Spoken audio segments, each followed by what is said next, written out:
According to putting a price tag on a government bailout, which actually is days old now, September 19th, but these numbers, I think, are still accurate. The government is considering an $800 billion fund to purchase so-called failed assets. It is also considering a separate $400 billion pool at the FDIC to insure investors in money market funds. As we know, it has already pledged $29 billion to help J.P. Morgan acquire Bear Stearns. It agreed to buy as much as $200 billion of stock in Freddie Mac and Fannie Mae. The Federal Reserve offered an $85 billion bridge loan to AIG Insurance. The Federal Reserve joined with other nations to pump $180 billion into global money markets, and the Treasury Department promised $50 billion to ensure the holdings of money market mutual funds for a year. Got that? As I think it was Louis B. Mayer or one of those guys said, $1 billion here, $1 billion there. Pretty soon you're talking about real money. In his new book, The Wrecking Crew, today's guest, Thomas Frank, writes, and I'm going to read this paragraph, quote, "We can now say of that philosophy which regards good government as a laughable impossibility, which elevates bullies and gangsters and CEOs above other humans, which tells us to get wise and stop expecting anything good from Washington, we can now say with finality that it has had its chance. Whenever there was a choice to be made between markets and free people, between money and the common good, the conservatives chose money, and it's time to make them answer for it." I plan to talk with Thomas Frank about how the notions in his new book apply to, first, the Wall Street crisis and the administration's actions and proposed solutions, and second, the current presidential and congressional campaigns.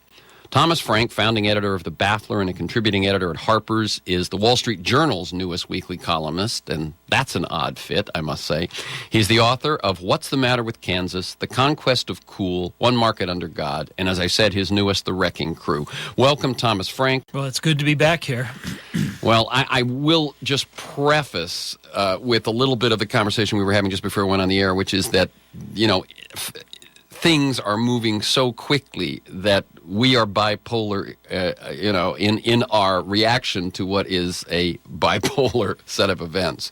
But before we start, I'd like listeners to get to know a bit about the people behind the ideas and the work that we talk about. So we'll have plenty of time to talk about the ideas. But your first book was about advertising.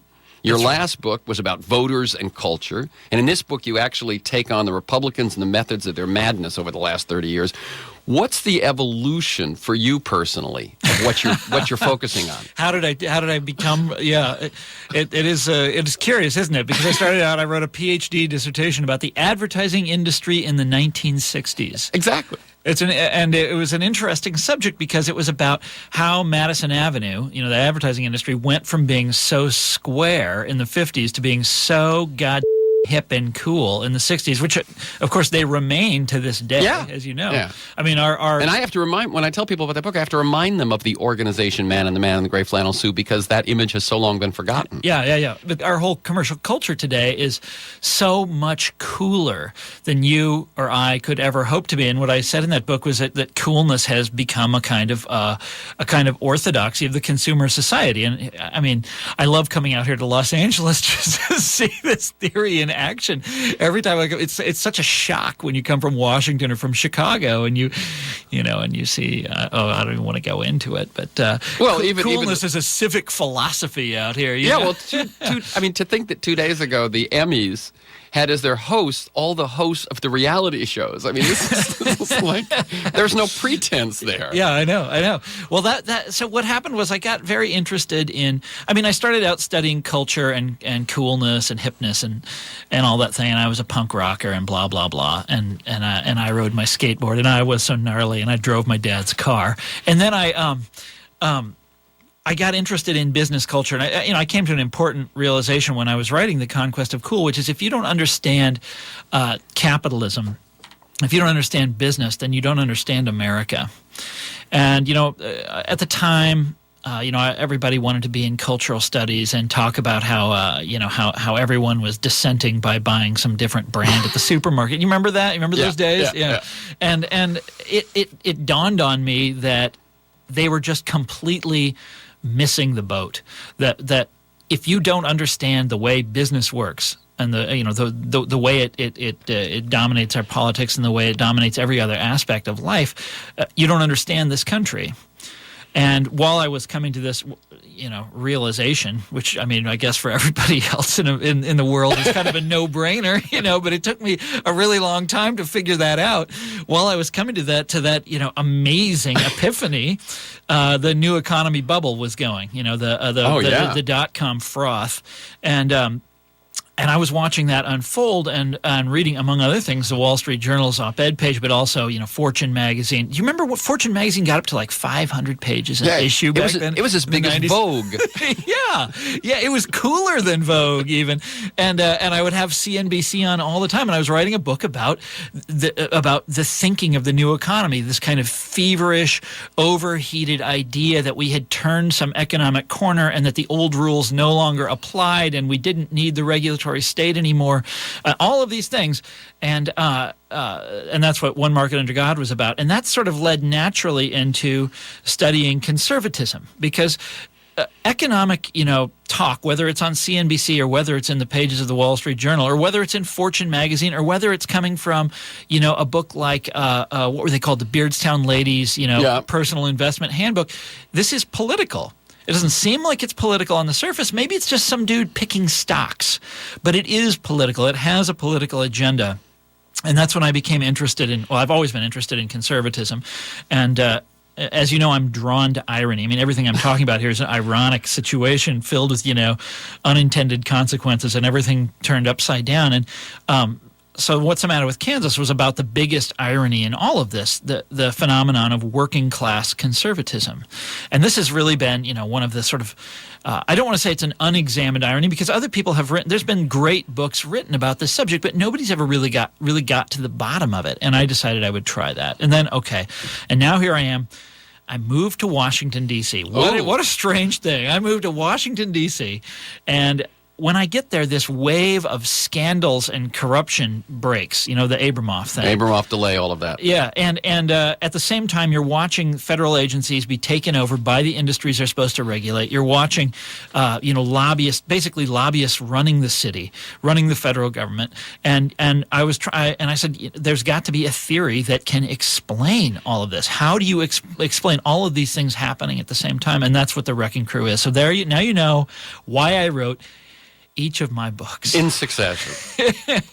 What you say in the book is basically, let me find one. Well, the quote I read at the top said a lot of it, and then you say that the fantastic misgovernment of the kind we have seen is not an accident, nor is it the work of a few bad individuals or bad apples. It is the consequence of triumph by a particular philosophy of government, by a movement that understands the liberal state as a perversion and considers the market the nexus of human society. Yeah, so that's funny, isn't it?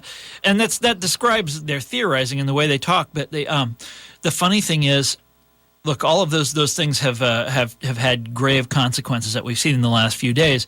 Constant deregulating of first the Reagan years and then the Bush years, the rolling back of oversight. We're being dragged down by, among other things, by a market in credit default swaps that we know nothing about. It's unregulated. It's unscrutinized. Nobody understands it. I've read numerous stories about it. I barely understand it. And let me ask one question, because I've heard the numbers. I've read the numbers bandied about. There is enormously greater value. Now, this is something I've heard and read in all of these securities instruments than there is in the GDP of the world. No, I don't think that's right. I know there's more value in them than there is in the entire everything traded on the New York Stock Exchange. Okay. But that's, I read that in, I read it in the newspaper, so it must be true. Right. Well, and there's a thing that Kevin Phillips pointed out in Bad Money, that where financial instruments and the whole financial sector used to be about 10% of the economy, it's now 20%. That's what we do. We don't make anything in this country anymore. We make financial innovations. We figure out crazy new ways to package debt and to beggar thy neighbor. That's what we do. That's what Americans are good at now, and we're being dragged down by it. Because look, the bottom rule about the thing that you have to understand about markets is, the conservative philosophy, which they teach in every economics department in America, is that markets are fundamentally self-regulating. That markets get out of hand, investors will understand that and will flee to safety, blah blah blah, and ultimately the market will always always correct itself and always come back to what's that word? Equilibrium. And all those aggregate self-interest. The self-interest of each investor will steer things right. Yeah, but of course the opposite is the case. What happens is markets boom and bust. Markets panic. Well, first markets get crazy exuberant, like in the 1990s, and people are convinced of these absolutely asinine ideas. That we've turned some kind of historical corner, that the old financial rules no longer apply. That man has suddenly become a different creature, and then they swing entirely the other way. The end is here. The end is upon us, and the game is over. We're in 1929, and hell, we may be. I mean, things look pretty bad, and that's the way markets behave. And also, there's unless you patrol conflicts of interest and the possibility of corporate boards looting their own companies, that's what they're going to do every time. They're going to rip you off. They're going to steal you blind, unless there is all sorts of scrutiny, and unless you can understand what's going on in the markets. I mean, and of course, do you understand collateralized debt obligations? No. I mean, I think it is to laugh. I actually was doing shows and talking about the subprime crisis and how it was going to come back to bite us in like 2005. Yeah. Which everybody thought that but it's way beyond that. Yeah. If all it was subprime gimmicky housing loans, that would be simpler, and the whole thing would be a scale different, or 3 or 4 scales different. But it is all these instruments that were created by financial guys, and then given AAA to sell ratings, to financial guys, given AAA ratings for Lord knows what reason. And then once they've got that, then they're out there in the stream, and they're being traded. And they're all over the place, and everybody's got them. Entire companies depend. Look, at the end of the day, we're all going to take an incredible shellacking for this, for what Wall Street has done, and for the fact that we just let them self-regulate, and the fact that we just let them do as they please. And who's going to get bailed out? Way they are. Okay, they're going to get. They're going to do all right. Those companies are going to survive. The government is going to buy their stupid toxic paper off of them at Lord knows what price. I don't even know how they're going to set a price, since the things aren't traded. They're not tradable right now. I mean, that was Krugman's thing in Monday's paper, which was that, wait a minute, if you pay them what they're asking, that's the only way this might actually work. But if you pay them what they're worth, which we don't know what it is. Well, either we don't know, or it's a hell of a lot less than they're asking, or someone else would be buying them. But if you do that, we're going down a dead end here. It's just, if you do that, then the companies are going to go out of business, and that's what you're trying to avoid in the first place. And look, I admire energetic interventionist government. Okay, I think that there is. It's like I'm always telling people, there is a place for deficits and deficit spending. I believe in it. I'm a Keynesian. I believe in Franklin Roosevelt. He's my hero. There is a place for it. It has to be done responsibly. I like energetic government. Up until about 3 days ago, I thought Secretary Paulson was something of a hero, that he was actually doing something. He was no Herbert Hoover. He was actually out there, swinging. Yeah, that's swinging right. He and Bernanke were really trying hard. But now I don't know. But the first thing that we got to sort out is the responsibility for this. And this comes right back to my book, The Wrecking Crew, because this is what it's about. These people have deliberately sabotaged the sort of oversight function of government in numerous different ways. And we're not just talking about financial deregulation. That's right. We're not talking just financial deregulation. Yeah, I mean, that's just one thing. And by the way,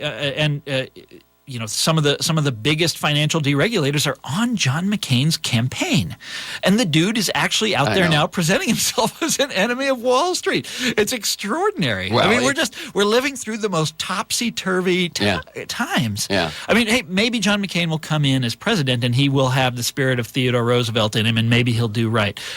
I'm not counting on it. No. And I think the American public is in an enormously tricky place, in which they have the biggest crisis economically and 2 failing wars on their hands, and they have a choice between someone from the party that's given them all that and someone that, even by most standards, is less experienced than most candidates. That doesn't really matter because Obama knows who to hire. No. He's got smart I'm people. saying for the public. Oh, yeah. For the public. They perceive it, he knows as much about this subject as McCain does, I guarantee you. Much more. No, I got no problem with with him and whoever he's gonna bring in. Yeah. One of the things, and just to talk about a political piece of this, is let me before I do that, let me just say, do get the book, even though we're not focusing on it like crazy, because we're about to start. It tells how the conservatives, especially the real leaders, the Grover and Norquist and those kind of folks, have painstakingly and methodically emasculated government so that all it can do is authorize wars and vote bailouts. That's right. Kind of. Well, it certainly can't. It doesn't supervise markets in a proper way, and that's deliberate. I mean, it doesn't do the FDA watching your food or your pharmaceuticals. It doesn't do OSHA watching your labor practices in meatpacking plants. Oh, heavens no! It doesn't do. I mean, the agencies have been so dumbed down. I mean, lobotomized. And you look at FEMA during Hurricane Katrina. This is the same thing in financial markets. These people are totally unprepared. They have no idea what they're doing. They've hollowed out the federal agencies. They've deliberately chased away the best and the brightest. By the way, this is a theme in conservative thought. That's right. To keep the best and the brightest out of government. And then to make sure that the regulatory agencies don't actually regulate. But they've been doing that ever since Reagan. War on the EPA, war on OSHA, war on the Department of Labor, war on unions. Yeah, and the other thing is agencies that are essentially in the pocket of business. Right. There's a term for this. They call it regulatory capture, which makes it sound really, really, really boring. But in fact, it is a fascinating thing. I can rattle off for you 3 or 4 different federal agencies where people have said, either on paper or are allegedly had supervisors tell them, that they don't answer to the public. They answer to industry. Their client. They actually say their that. Client is industry. The Department of Labor had a document. I got it on their website that said our customer, or the customer is business. The Department of Labor. Wow. They're supposed to be looking out for you at work, looking out for the worker, and the customer. The exact word, it's in the book. It's in the Wrecking Crew. And then the other thing is that they staff. The FDA has said this. Right. The Federal Aviation Administration. This was a scandal just a few weeks ago. I mean, and these scandals, by the way, keep erupting. And now we've already forgotten about last week's scandal because of this week's. Which was the Department of the Interior, where you had the crazy business with this minerals management service that was supposed to be extracting royalties from the oil companies. Turns out they're actually partying with these guys, sleeping with these guys. I mean, they're actually getting it on with industry. I mean, it was the most. I mean, what's amazing is how, because of what's happening, that was like a blip for 5 minutes. Yeah. At a time, it's already forgotten. At a time when, other than Viva Sarah Palin, Drill Baby Drill. Yeah. was the biggest campaign issue the Republicans have, and here you say, well, what happens if we do drill on our lands? Yeah, well, you don't actually get the money. The government is busy sleeping with the oil companies, so you'll never see any of it. And that should have been, and the scandal. I mean, like if you remember some of the old scandals, it would be like one mink coat. Oh yeah, my favorite one overnight stay. This was everything. The conservatives love to refer to government as being inherently corrupt, and especially to liberal government as being inherently corrupt. That it steals your money through taxation, hands it out to people that don't deserve it. It regulates your business. It does all these things that are inherently corrupt in the eyes of conservatives. And I thought about that. What was the most, and then their example of how corrupt the Democratic Congress. Remember when the Gingrich people came in 94? They were supposed to be replacing what they would always say was a very corrupt Democratic Congress. And Boehner even repeated this at the Republican convention, that the Democrats were so corrupt. You know what they were doing?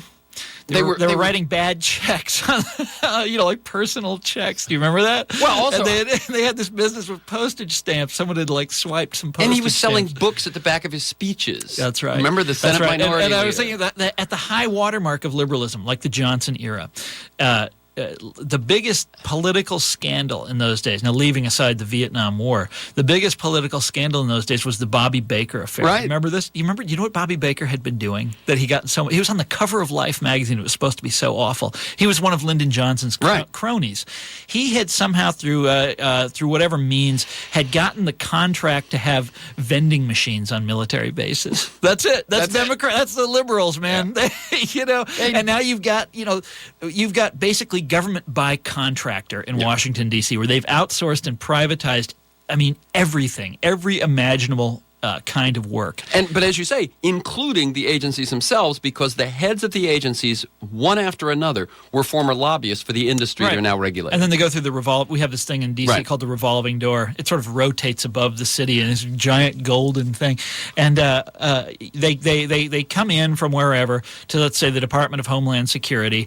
They work there for a couple of years, and then they go off to the Homeland Security industry, which is this very rapidly growing, extraordinarily lucrative industry based, by the way, in Washington, D.C. One of the reasons that Washington, D.C. is the richest city in America now.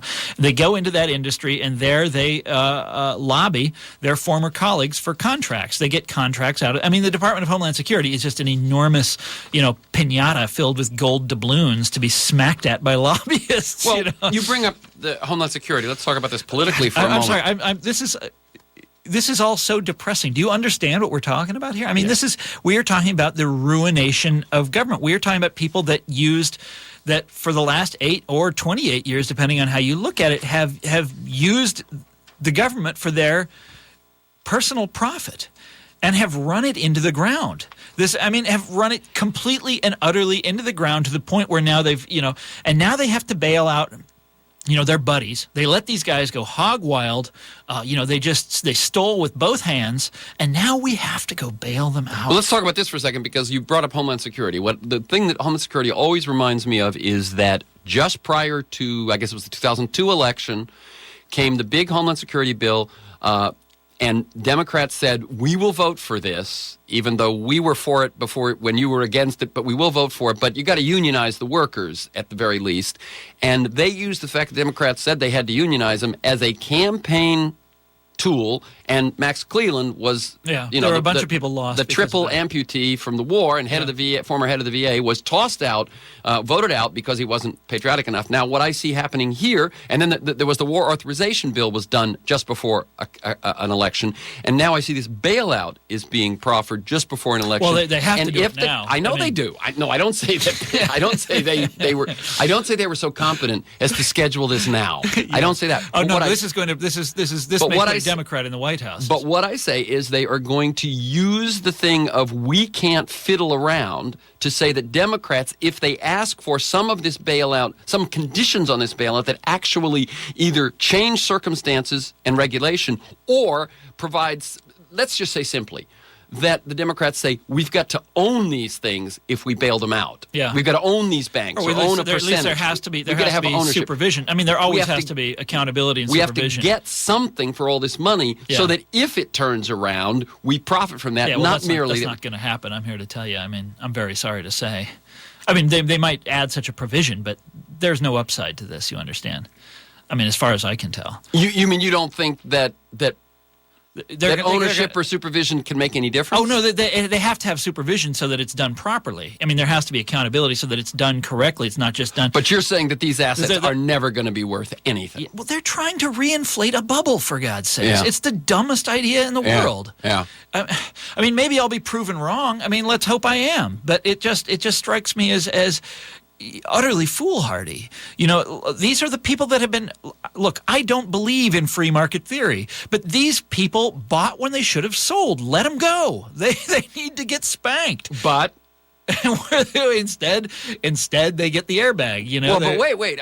Do you follow that to its logical conclusion? Would you be? No, I don't want the economy to fall apart. Of course, no. You have to inject liquidity at a time like this. There's no question about it. That you've got to, look. At the end of the day, whether you like it or not, it's a capitalist country, and they have to prop it up, and sometimes it's ugly, and sometimes it's unseemly. And sometimes it's done on the cheap and on the... frustrates me is that these guys get bailout after bailout after bailout. And the people that I care about, ordinary, average, working Americans, get nothing. I mean, they get the bankruptcy bill. They get the screws tightened on them, That's what they get. They get, it's not even, it's de facto illegal to form a labor union in this country. Their wages haven't gone up for 8 years. The economy's been growing, productivity goes up. They get nothing. Unemployment is at 6% and rising. I mean, who knows where it's going to be at the next time around. Gasoline is almost unaffordable. 7.7 in California. Beer is cheaper than gasoline. Yeah. Beer is cheaper than milk. Well, and gasoline's still cheaper than water, but that's another crazy thing. Oh, it just makes me so I'm frustrated. Yeah. Sir. Let me ask you one sort of big question. By the way, you should tell your listeners that this is Thomas Frank here. He just wrote a book called The Wrecking Crew. We are sifting through the wreckage. That's right. Here on KPFK. We are. And we've got about one more minute. What should listeners do besides get mad? Get everything in cash? Oh, no, that's not necessarily. I would say Krugerrands, my friend. That's a joke, by the way, folks. Don't do that. Yeah. But if I give you 1 minute, what should listeners do? Other than buy the book? Yeah. The Wrecking Crew? By the way, I heard, what's his name on Dave... the guy on Air America, that's basically what he said they should do, is buy your book. Well, look, things are so much farther gone than that now. We have to demand accountability from government. Look, I used to suggest things like set up we have to set up a blue ribbon commission to look into the entire history of outsourcing, and it just seems so. I mean, that's when the book first came out. Yeah. Just a few months ago, that seemed like such a great idea and so shocking and so radical, and and now it's gone so much further. I mean, and they're pushing it down our throats so fast That's right. that I don't know how to respond. Okay, we're going to leave it at that because reality is going to change very quickly. Again, the book is The Wrecking Crew, How Conservatives Rule. The website to learn more about this and his other books and his op-eds and the whole thing is tcfrank, one word, tcfrank.com. Thank you, Thomas Frank. Keep up the good work. It's my pleasure.